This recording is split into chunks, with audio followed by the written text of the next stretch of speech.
9 de la mañana con 40 minutos. Saludamos a los panelistas de esta mañana en la sección de análisis político Voces del Poder. Tomás Leighton, director ejecutivo de Rumbo Colectivo, vinculado al Frente Amplio. ¿Cómo estás, Tomás? Muy bien. Muy ¿Qué tal? bien. Bienvenido. Y Eduardo Cretón, ex convencional constituyente, abogado y militante. Vicepresidente también de la UDI. Vicepresidente de la UDI, ni más ni menos. ¿Qué te parece? Muchas gracias por la invitación. Bienvenido. Y nos reíamos antes de entrar al aire porque así como, ¿por qué tema partimos? Pena de muerte, invasión, guerra en Europa. No ha sido una semana... No. Ha sido, como ya no son tranquilas las semanas hace muchísimo tiempo, ¿no? ¿Qué les parece? Llegó marzo y llegó con todo. Ay, llegó con todo. Sí. Pero lo de la pena de muerte y la discusión que dice Evelyn Matei estar dispuesta a abrir, sin duda llama mucho la atención en el contexto además de la inseguridad que estamos viviendo y este crimen alevoso, este matrimonio allá en la región de O'Higgins. ¿Qué les parece que la candidata de la derecha haya abierto esta conversación? ¿Tú te sientes cómodo con eso como vicepresidente? A ver, yo creo que hay que partir de la base de que hoy día la lucha contra la delincuencia estamos perdiendo por goleada. O sea, se han intentado un montón de cosas y la verdad es que la tasa de homicidios sigue subiendo y la inseguridad, ya no solo en la ciudad, sino que también en los campos es una cosa que es bastante terrible. Y por lo tanto, más allá de lo que digan los tratados internacionales o de la opinión que pueda tener cada uno con respecto a la pena de muerte, creo que hay que entender que no estamos en una situación de normalidad y que en esas circunstancias se requieren tomar medidas extraordinarias. Y por eso Evelyn Matei planteó esto de reabrir el debate sobre la pena de muerte, que a mí me parece un debate legítimo, más allá de que yo voy a ser súper honesto en esto, yo tengo dudas con respecto a la medida, pero me parece que es un debate legítimo, porque lo que hay de fondo con respecto al debate de la pena de muerte tiene que ver con cómo nosotros logramos que los delincuentes le vuelvan a tener miedo a la sanción. Y eso obviamente pasa por tener mayor eficacia en las investigaciones y generar resultados policiales, pero también pasa porque los delincuentes sepan que el Estado va a estar del lado de las víctimas y no de ellos. Y que cuando se cometan actos tan graves como lo que vimos en Granero, van a ser los delincuentes o las personas honestas. Esa es la disyuntiva a la que nos estamos enfrentando y creo que frente a eso no hay blanco y negro. Y cierro con un tema que además me parece que también es bueno ponerlo sobre el debate, es que acá Evelyn Matei no tiene una vuelta carnero ni una voltereta, como algunos dicen, sino que cuando esta discusión se dio el año 2001, Evelyn Matei fue precisamente una de las que se opuso a que se eliminara la pena de muerte. Hoy día hay tratados internacionales, era diputada en ese entonces, hoy día hay tratados internacionales, hay unas circunstancias distintas, pero creo que en esto la candidata de la UDI ha sido bastante consistente. Tomás, una primera impresión del debate. Sí, lo primero es que a mí lo de Graneros me parece terrible.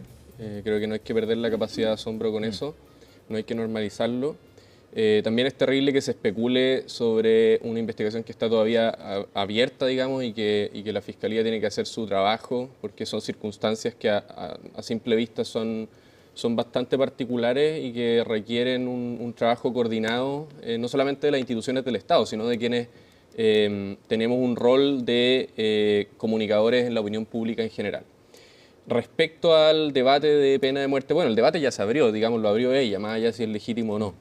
Y me parece regresivo, sobre todo considerando que el presidente Piñera en sus gobiernos cerró la puerta sucesivamente cuando representantes de su sector le planteaban el tema de la pena de muerte. Y lo hizo por dos motivos, principalmente porque Chile está suscrito a tratados internacionales, pero por un motivo de fondo, que tiene que ver con cómo la pena de muerte descansa en un supuesto como si los procedimientos de la justicia no tuvieran falencias nunca. Pero los procedimientos de la justicia son falibles. Por lo tanto, uno no puede someter a una persona a una pena capital y a un asesinato a sabiendas de que los procedimientos para investigar los crímenes posibles siempre tienen una cuota de error, siempre tiene un margen de error. Y basta revisar los países que hoy día aplican actualmente la pena de muerte para saber que tal vez ese no es el camino que deberíamos seguir como país, ¿cierto? Los países que la aplican hoy día son principalmente países árabes, China, Somalia, Sudán del Sur y paramos de contar. Entonces no creo que ese sea... También, ¿no? Y en Estados Unidos además hay en algunos estados, sí. De hecho hay un documental muy bueno sobre eso, se llama Hacia el Abismo, que aprovecho de recomendar, de Werner Herzog, que justamente pone el foco sobre eso, lo falible de digamos, los procedimientos de la justicia en casos en donde se termina condenando a muerte y hay error, por ejemplo. Ahora, Ese tema a mí me parece muy preocupante y no estoy de acuerdo. Claro, Me ante sorprendió. una condena irreversible en el fondo, ¿no? Sí, me Ahora, sorprendió mucho la declaración de Sin Matei. lugar a duda, lo que tú planteas es lo que está en el fondo del debate, que es peor, condenar a un inocente o dejar libre a un culpable.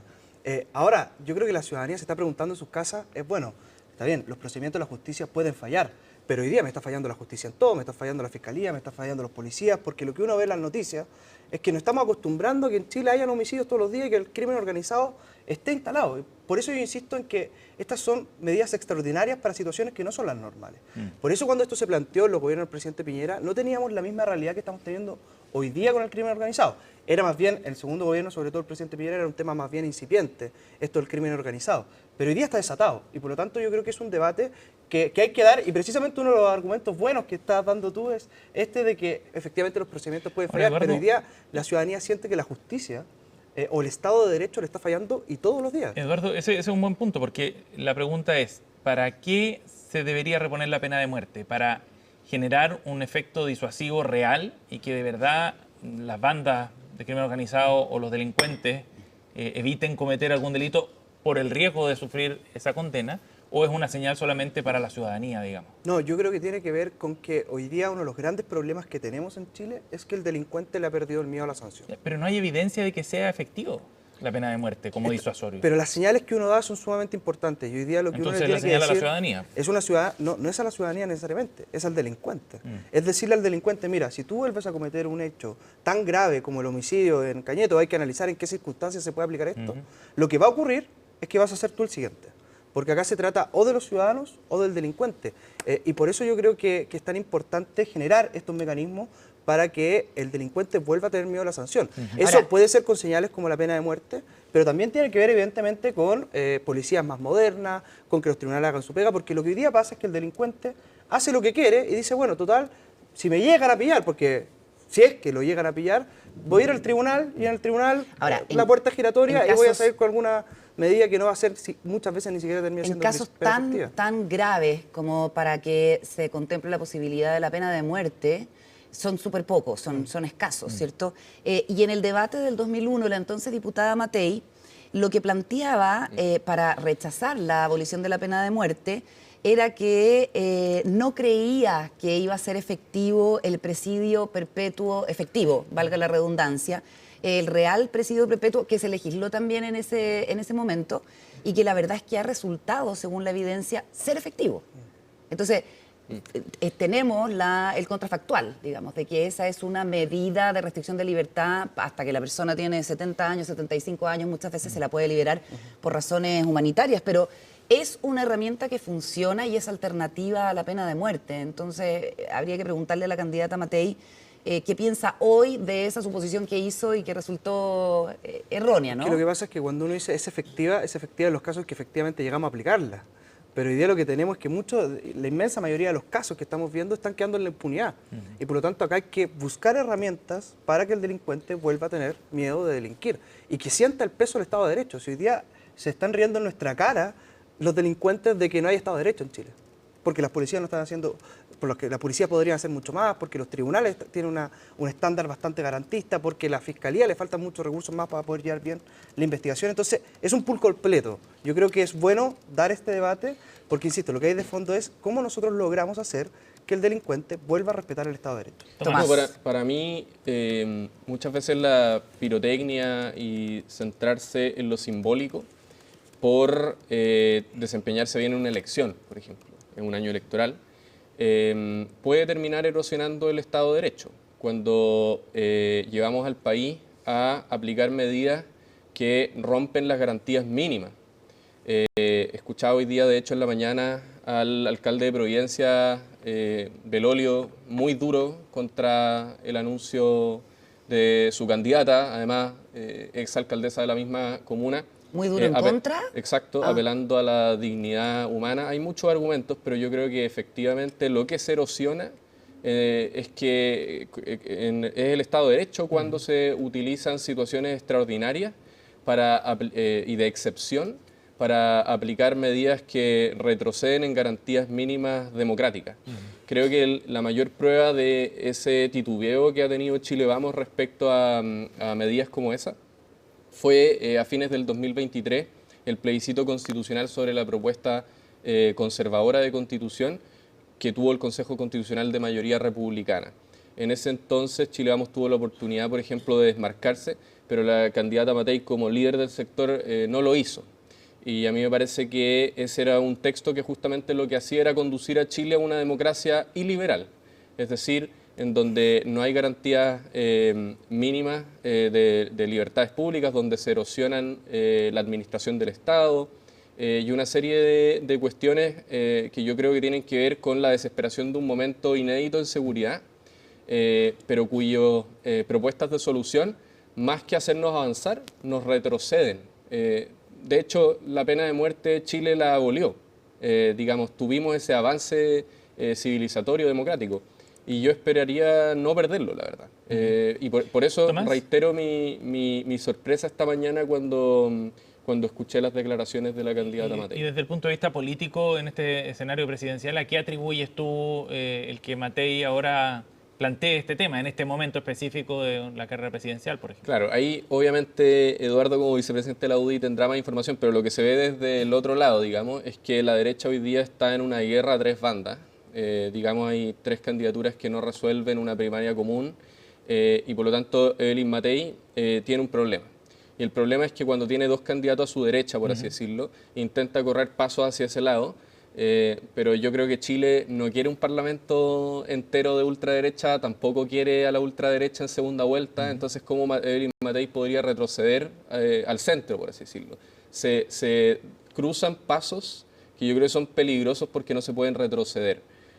Por lo tanto, ahí el llamado a la responsabilidad es que los actores guarden ciertos marcos independiente de los votos que quieran conseguir. Como el efecto Kaiser, dice tú, exacto, ¿no? yo creo que al final el problema de la ultraderecha, y esto lo ha dicho muy bien quienes investigan estos temas a nivel internacional, por ejemplo Cristóbal Rovira, no es tanto la ultraderecha misma en todos los casos, a veces son los efectos que tiene la ultraderecha sobre los demás actores del sistema político. Y acá claramente hay un ejemplo de una candidata que está desesperada por que no le ocupen un lugar en su electorado tradicional. ¿Está desesperada la candidata, Eduardo? No, yo creo que la gracia que tiene Evelyn Matei es que puede convocar a muchas personas distintas. Puede convocar personas del centro hasta personas a la derecha. Y eso yo creo que es evidentemente un atributo. Obviamente que en la oposición tenemos una gran responsabilidad de poder hacerle frente al gobierno, y eso nosotros hemos dicho en reiteradas oportunidades, porque estamos convencidos de eso, que se puede lograr con una gran primaria.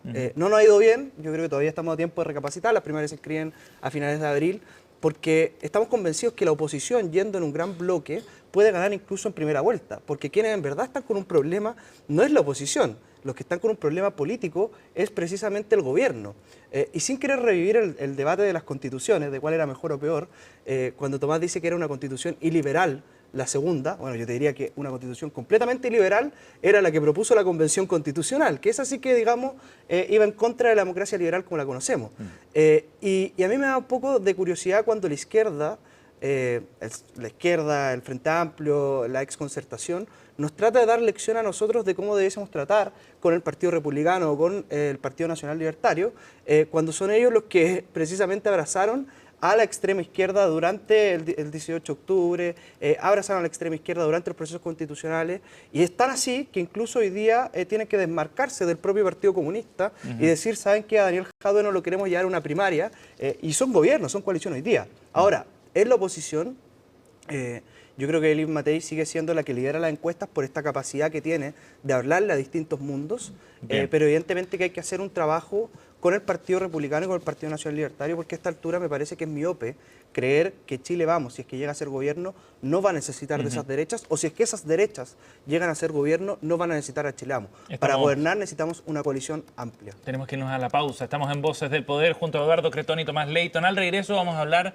del caso de Carol Cariola, de las diligencias de allanamiento y de la dimensión política también de esa discusión. Nos vamos al corte, 9:54. Seguimos en CNN Chile Radio.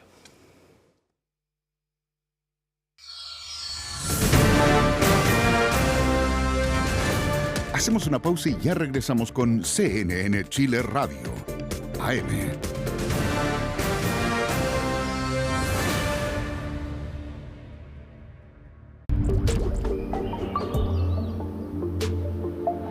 Es lunes y tu cuerpo lo sabe. Es el sinónimo de vuelta a la rutina. Toca volver a soportar 5 días completos de despertarse temprano, el tráfico, tareas pendientes hasta que llegue el fin de semana. ¿Qué dirías si te contamos que expertos ya han investigado respecto a cuáles serían las claves para reprogramar tu cerebro? Una de las claves es introducir rutinas que duren toda la semana, desde ver tu serie preferida hasta ir al gimnasio. Lo importante es que sean a la misma hora todos los días. Además, expertos recomiendan comenzar la semana con ejercicios de relajación, lo que te permitirá activar la corteza prefrontal de tu cerebro y así disminuir los niveles de cortisol, la hormona relacionada con el estrés. Otro camino es cuidar la higiene del sueño. Claro, dormir hasta tarde es uno de los mayores placeres del fin de semana, pero hacerlo puede alterar tu reloj biológico, lo que significa que el domingo te costará más dormir y el lunes despertarás más cansado y enojado. Pequeños pasos que te ayudarán a pensar la semana de manera diferente.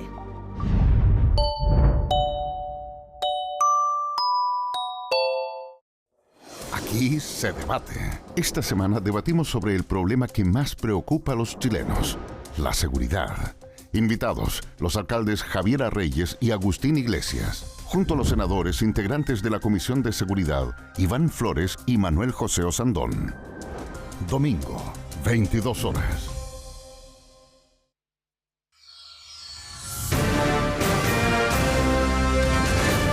Estamos de regreso en CNN Chile Radio. AM.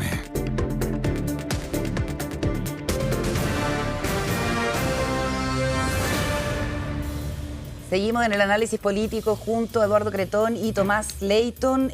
Bueno, también en la oposición en el oficialismo hay definiciones y ya empiezan las peleas internas. Les propongo que comentemos primero este intercambio entre Carolina Toá y Daniel Jadwe, que no se, ya no se interpelan directamente, pero habla el uno del otro, y cómo eso también puede generar tensiones al interior del conglomerado oficialista. Tomás. Sí. Que además, ustedes en el Frente Amplio tienen que tomar una definición.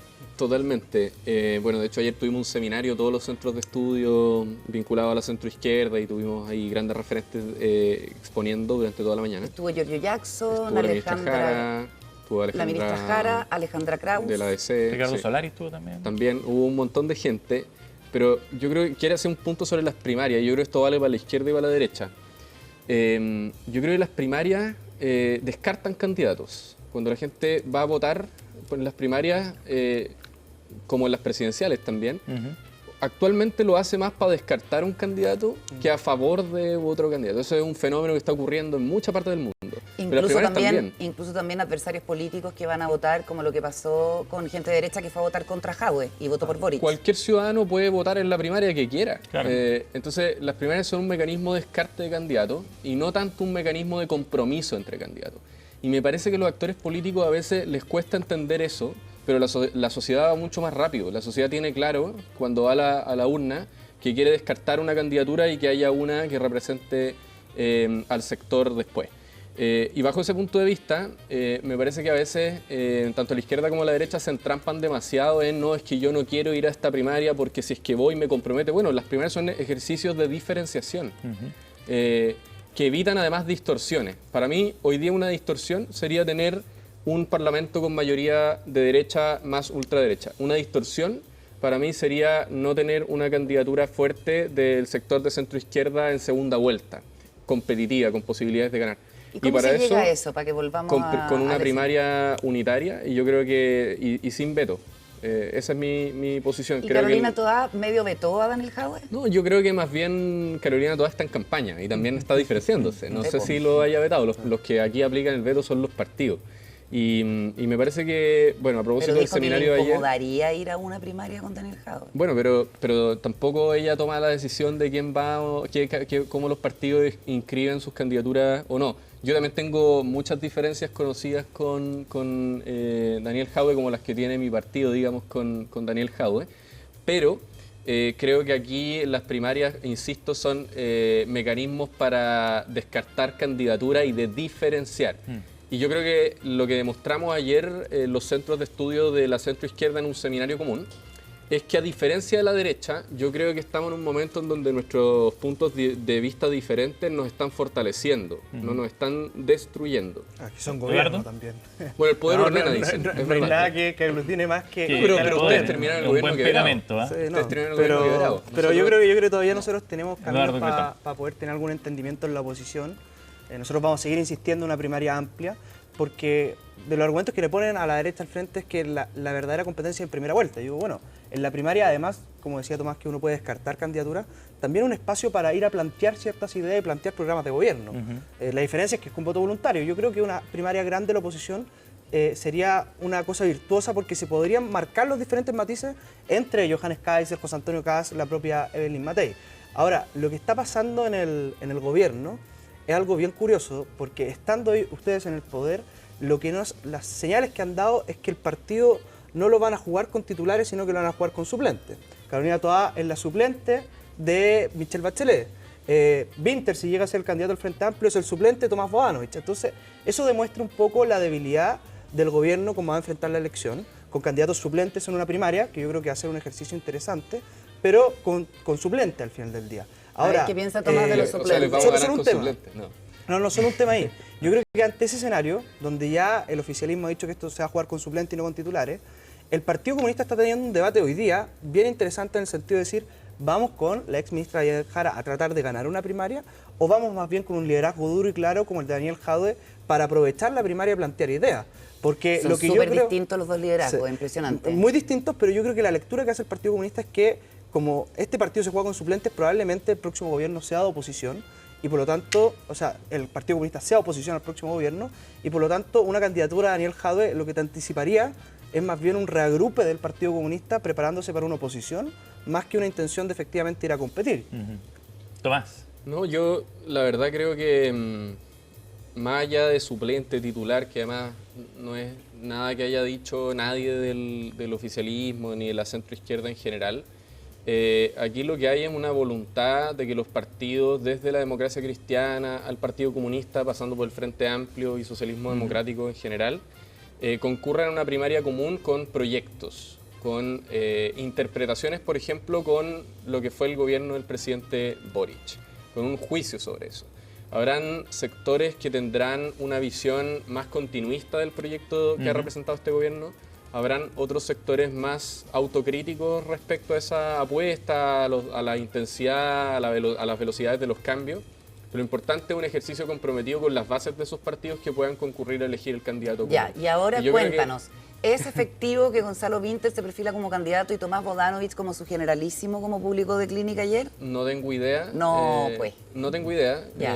Lo que sí tengo certeza es que este fin de semana, no solamente el Frente Amplio, creo que también el Partido Comunista tiene anunciado dar una discusión sobre las candidaturas presidenciales.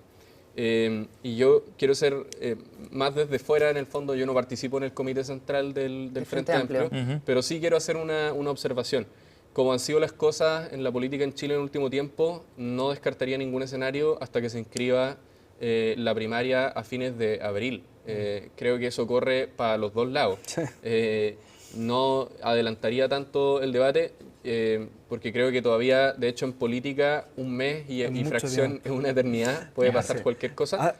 Ahora, diga. yo creo que pese a que yo digo esto de los suplentes, va a haber una primaria, y eso es un hecho, que al menos la primaria del gobierno, el oficialismo, va. Y quien gane esa primaria va a terminar siendo un candidato competitivo igual en la primera vuelta. Y eso obviamente que nos pone a nosotros el peso de decir, miren, la oposición tiene que ordenarse un poquito, porque vamos a enfrentar una primera vuelta con una candidatura que, más allá de que sean suplentes, van a llegar potenciados después de una primaria. Y eso obviamente que hace que nosotros tengamos que tener algún entendimiento con el mundo libertario, con el mundo republicano, con Chile Vamos y con todos aquellos que nos sentimos oposición al gobierno. Eduardo Cretón, ex convencional constituyente, vicepresidente de la UDI, y Tomás Leighton, director ejecutivo de Rumbo Colectivo, en Voces del Poder hoy día. Gracias, Muchas Tomás. gracias. Gracias, Eduardo. Que tengan un buen jueves. 10:04, pausa. Pausa, Vamos al seguimos corte. con más.